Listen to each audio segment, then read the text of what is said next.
कहानी का नाम युद्धकांड। समुद्र पार करने की चिंता। हनुमान के मुख से सीता का समाचार पाकर रामचंद्र जी अत्यंत प्रसन्न हुए और कहने लगे, हनुमान ने बहुत भारी कार्य किया है। भूतल पर ऐसा कार्य होना कठिन है। इस महासागर को लांघ सकने की क्षमता गरुड़, वायु और हनुमान को छोड़कर किसी दूसरे में नहीं है। देवताओं, राक्षसों, यक्षों, गंधर्वों तथा दैत्यों द्वारा रक्षित लंका में प्रवेश करके उसमें से सुरक्षित निकल आना केवल हनुमान के लिए ही संभव है। इन्होंने समुद्र लंघन आदि कार्यों के द्वारा अपने पराक्रम के अनुरूप बल प्रकट करके एक सच्चे सेवक के योग्य सुग्रीव का बहुत बड़ा कार्य संपन्न किया है।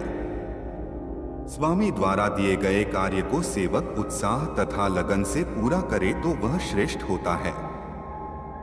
जो सेवक कार्य तो पूर्ण कर दे किंतु बिना किसी उत्साह के पूरा करे वह मध्यम होता है, और आज्ञा पाकर भी कार्य न करने वाला सेवक अधम कहलाता है। हनुमान ने स्वामी के एक कार्य में नियुक्त होकर उसके साथ ही दूसरे महत्वपूर्ण कार्यों को भी पूरा किया है और सुग्रीव को पूर्णतः संतुष्ट कर दिया है। आज मेरे पास पुरस्कार देने योग्य वस्तु का अभाव है।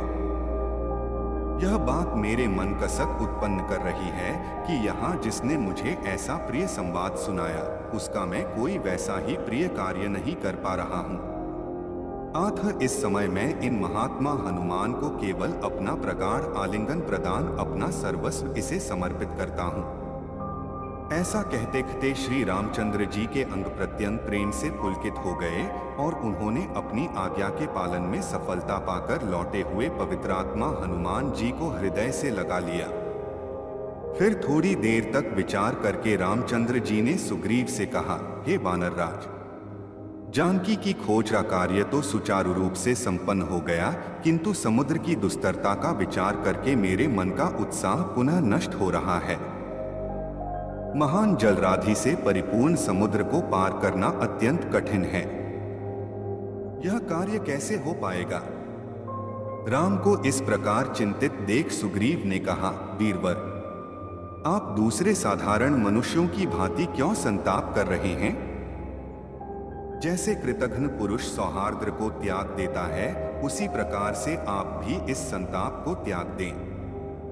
जब सीता जी का पता लग गया है तो मुझे आपके इस दुहक और चिंता का कोई कारण नहीं दिखाई देता।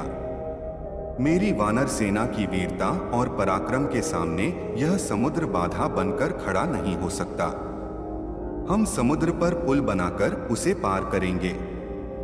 परिश्रम और उद्योग से कौन सा कार्य सिद्ध नहीं हो सकता। हमें कायरों की भांति समुद्र को बाधा मान निराश होकर नहीं बैठना चाहिए। सुग्रीव के उत्साहपूर्ण शब्दों से संतुष्ट होकर राघव हनुमान से बोले, हे वीर हनुमान, कपिराज सुग्रीव की पुल बनाने की योजना से मैं सहमत हूँ। यह कार्य शीघ्र आरंभ हो जाए ऐसी व्यवस्था तो सुग्रीव कर ही देंगे। इस बीच तुम मुझे रावण की सेना, उसकी शक्ति, युद्ध कौशल, दुर्गों आदि के विषय में विस्तृत जानकारी दो। मुझे विश्वास है कि तुमने इन सारी बातों का अवश्य ही विस्तार पूर्वक अध्ययन किया होगा। तुम्हारी विश्लेषण क्षमता पर मुझे पूर्ण विश्वास है।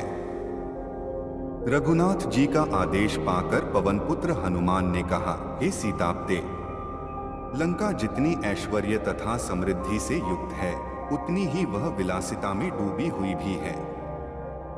सैनिक शक्ति उसकी महत्वपूर्ण है। उसमें असंख्य उन्मत्त हाथी, रथ और घोड़े हैं। बड़े बड़े पराक्रमी योद्धा सावधानी से लंकापुरी की रक्षा करते हैं। उस विशाल नगरी के 4 बड़े बड़े द्वार हैं। प्रत्येक द्वार पर ऐसे शक्तिशाली यंत्र लगे हुए हैं जो लाखों की संख्या में आक्रमण करने वाले शत्रु सैनिकों को भी द्वार से दूर रखने की क्षमता रखते हैं। इसके अतिरिक्त प्रत्येक द्वार पर अनेक बड़ी बड़ी शतघनी तोप रखी हुई हैं जो विशाल गोले छोड़कर अपनी अग्नि से समुद्र जैसी विशाल सेना को नष्ट करने की सामर्थ्य रखती है।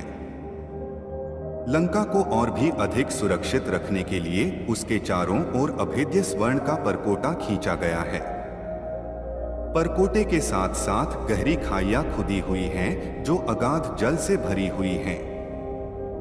उस जल में नक्र, मकर जैसे भयानक हिंसक जलजीव निवास करते हैं। परकोटे पर थोड़े थोड़े अंतर से बुर्ज बने हुए हैं।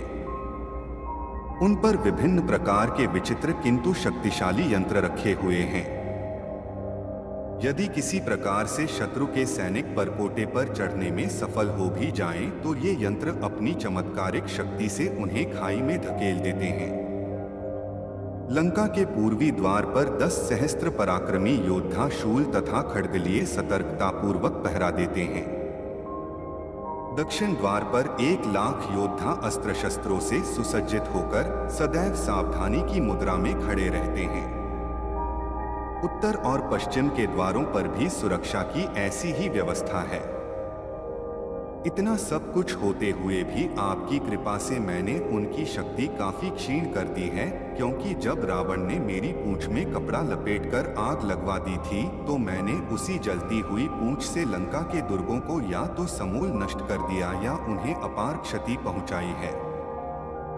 अनेक यंत्रों की दुर्दशा कर दी है और कई बड़े बड़े सेनापतियों को यमलोक भेज दिया है।